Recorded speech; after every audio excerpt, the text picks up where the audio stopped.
इस डेटा से तो यही समझ में आ रहा है कि कहीं ना कहीं बड़ा जो इन्वेस्टर है, मार्केट का जो बड़े बड़े इन्वेस्टर है, अभी भी कंफ्यूज है। उनको अभी भी क्लियरिटी नहीं मिल रहा है कि पैसा लगाना है या फिर नहीं लगाना है। कुछ दिनों से ऐसा लग रहा है कि शेयर बाजार एक जोन में फंस चुका है। बाजार में ना तो बड़ा रैली देखने को मिल रही है, बाजार में ना तो बहुत बड़ा गिरावट देखने को मिल रही है। और अगर आप अपना पोर्टफोलियो पे नजर डालोगे तो पोर्टफोलियो लगातार गिरते जा रहा है।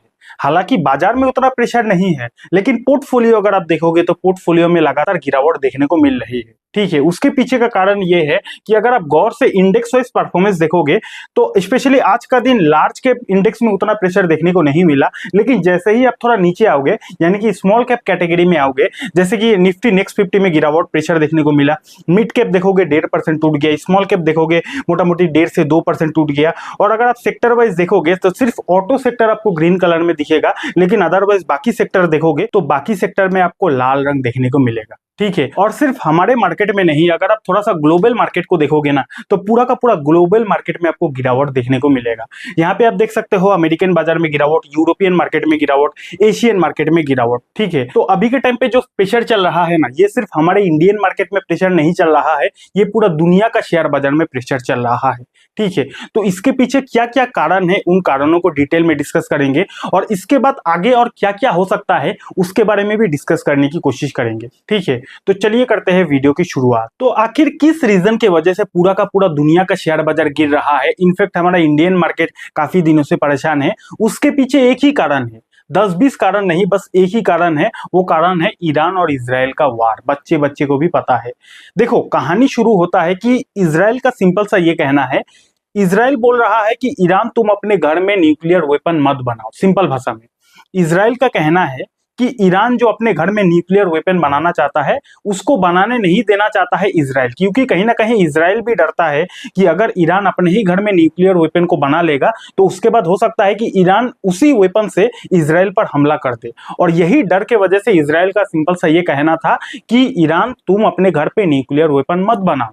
लेकिन ईरान तो बात सुनने वालों में से नहीं है, ईरान अपने बात पे टिका है, जिसके वजह से पहले इजराइल ने ईरान पर हमला किया, उसके बाद ईरान ने इजराइल पर हमला किया। अब ये जो हमला हमली चल रहा है ये कंटिन्यू चलते ही जा रहा है। अभी के टाइम पे रिसेंट में डेटा अगर आपको दिखाऊं तो यहाँ पे आप देख सकते हो, Israeli hospital damage in injuries reported in web of Iranian missile strike. यानी कि अभी के टाइम पे रिसेंट खबर ये है कि ईरान ने इजराइल का कोई हॉस्पिटल वगैरह में भी अटैक कर दिया है। ठीक है, तो चीजें जो है वो काफी ज्यादा नेगेटिव दिशा में जा रही है। अगर इन चीजों को रोका नहीं गया तो और भी ज्यादा डैमेज पहुंच सकता है दोनों देशों में। और इन दोनों देशों की लड़ाई के बीच में जो सबसे ज्यादा डिस्टर्ब हो रहा है वो हो रहा है भैया हमारा क्रूड ऑयल। क्रूड ऑयल अगर आप देखोगे तो पहले 65 हुआ करता था, उसके बाद 75 हो गया था। अभी के टाइम पे रिसेंट डेटा देखो तो ब्रेंट क्रूड का जो प्राइस है वो 77 को भी क्रॉस कर दिया है।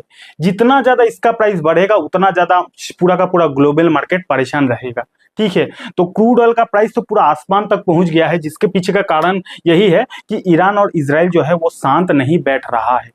और सबसे इंटरेस्टिंग क्या है कि अब इन दोनों का लड़ाई में एक महान व्यक्ति की एंट्री हो चुकी है, जिस महान व्यक्ति का नाम है डोनाल्ड ट्रंप। जी हाँ, आपने सही सुना, डोनाल्ड ट्रंप की भी एंट्री हो चुकी है इन दोनों के बीच में। ठीक है, अब अगर डोनाल्ड ट्रंप इन दोनों के बीच ये जो लड़ाई चल रही है, इस लड़ाई को अगर शांत करवा देते हैं तो बहुत अच्छी बात है, लेकिन शांत तो करवा नहीं पाते हैं तो चीजें बहुत ज्यादा बिगड़ सकती है। ठीक है, क्योंकि ईरान इजराइल दोनों अपने तरफ से कसम खा लिया है शायद कि मैं तो चुप नहीं बैठूंगा। आप न्यूज अगर देखोगे तो हरदम कुछ ना कुछ नेगेटिव खबर आ ही रहा है। ठीक है, और इसके वजह से अगर आप गोल्ड का भाव देखोगे यानी कि सोना का दाम देखोगे तो सोना का दाम एक बार फिर से 1 लाख को क्रॉस कर दिया है, 1,02,000 तक पहुंच गया है। क्योंकि ग्लोबल अनसर्टिनिटी है ना, अब पूरा का पूरा अगर दुनिया परेशान रहेगा तो सबसे ज्यादा भाव किसका बढ़ेगा?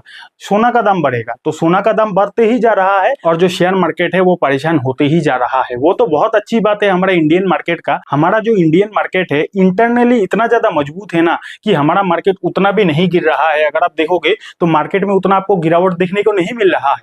हाँ, ये बात अलग है कि आपको स्मॉल कैप मिड कैप में धीरे धीरे गिरावट देखने को मिल रही है, लेकिन ओवरऑल अगर आप लार्ज कैप देखोगे तो उसमें उतना प्रेशर देखने को नहीं मिल रहा है।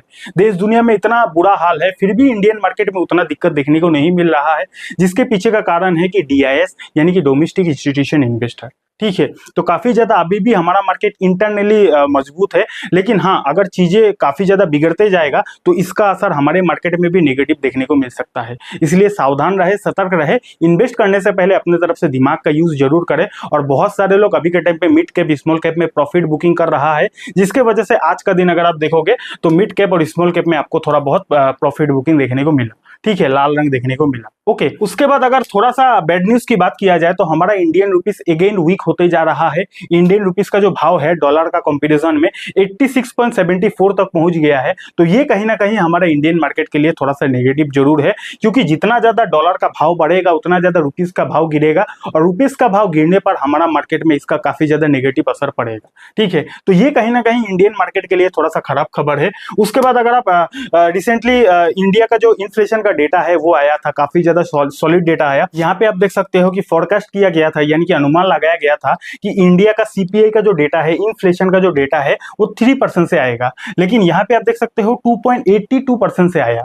अब यहाँ पे रेड कलर में इसीलिए है क्योंकि कम होकर आया है, और महंगाई कम होना बहुत अच्छा होता है। 3% अनुमान लगाया गया था, लेकिन अनुमान से भी काफी अच्छा डेटा आया था इंडिया का, ठीक है। उसी तरह अमेरिका का भी सीपीआई का यानी कि इन्फ्लेशन का डेटा आया था, और ये भी काफी ज्यादा अच्छा आया था। यहाँ पे आप देख सकते हो अनुमान लगाया गया था कि 2.5% का आएगा, लेकिन यहाँ भी 2.4% का आया। यानी कि इंडिया प्लस अमेरिका दोनों का महंगाई का जो डेटा है, इन्फ्लेशन का जो डेटा है, काफी ज्यादा पॉजिटिव आया। इनफैक्ट जितना अनुमान लगाया गया था उससे भी काफी बढ़िया है, ठीक है। तो इन सब डेटा को देखकर तो यही समझ में आ रहा है कि भाई हमारा मार्केट इंटरनली उतना प्रॉब्लम में नहीं है।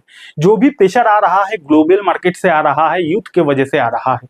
अगर आप लास्टली एफआईएसडीएस का डेटा देखोगे तो एफआईएस लगातार बिकवाली कर रहा था, लेकिन पिछले कुछ दिनों से देखोगे तो एफआईएस का छोटा सा एक कमबैक भी आपको देखने को मिलेगा। तो इस डेटा से तो यही समझ में आ रहा है, कभी एफआईएस खरीद रहा है, कभी एफआईएस बेच रहा है। इस डेटा से तो यही समझ में आ रहा है कि कहीं ना कहीं बड़ा जो इन्वेस्टर है, मार्केट का जो बड़े बड़े इन्वेस्टर है, अभी भी कंफ्यूज है। उनको अभी भी क्लियरिटी नहीं मिल रहा है कि पैसा लगाना है या फिर नहीं लगाना है। इसलिए तो कभी एफएस खरीद रहा है, कभी बेच रहा है, क्योंकि उनके अंदर भी क्लियरिटी नहीं है कि आगे क्या हो सकता है।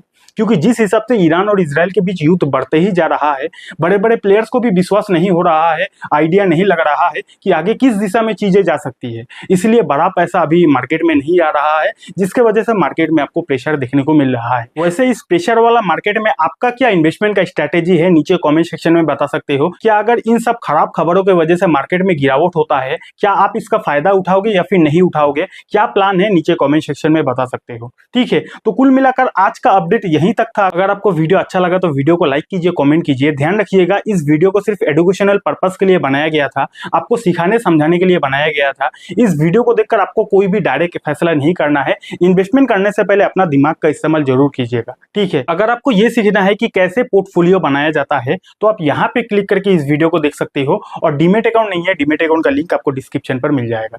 बहुत बहुत धन्यवाद।